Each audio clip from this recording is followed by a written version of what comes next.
Hey guys, today I'm going to explain about global warming, probably mediocrely. So first we must go back to the 1800s in Great Britain. They struck gold, or coal in this case. And they realized, hey, what if we burn the coal and turn it into heat energy, which then we'll use it to heat up the water, which will create steam, which means that we'll get energy for our engines, per se.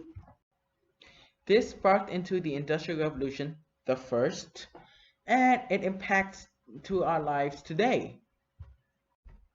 So what happened back then is that people started building factories, then people started moving close to the factories, which then make the factory grow bigger, then it will produce poisonous gas, and the cycle goes on.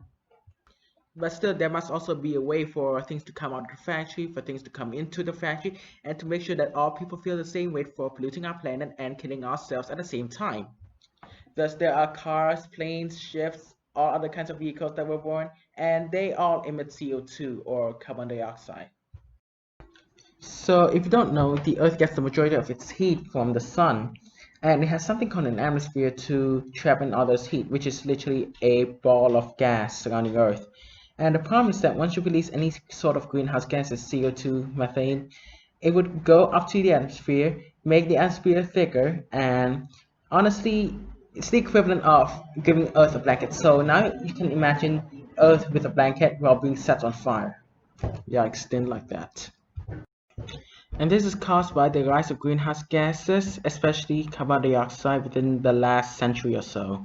It is non-debatable.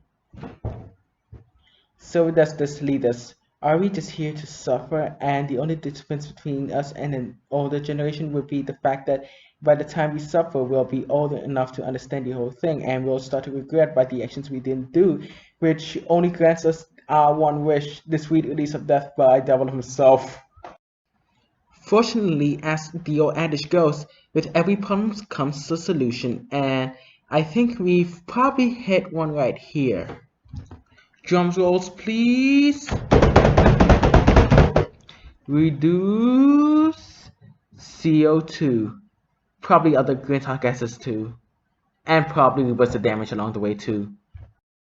So in theory, this should be really easy, but once you factor in real life, you have a few caveats that will stop you from achieving carbon neutrality. Read a lot. So much so that I do not want to fuss over about it. So what can we take away from this video? First, global warming is a fucking issue and it's fucking real, so just do whatever you can to stop it. B, it is caused by our daily actions of pumping greenhouse gases into the atmosphere. And C, it is easily stopped if we all work together to stop it. And I would say I don't have any conclusions or slash outros except, well, stay cool.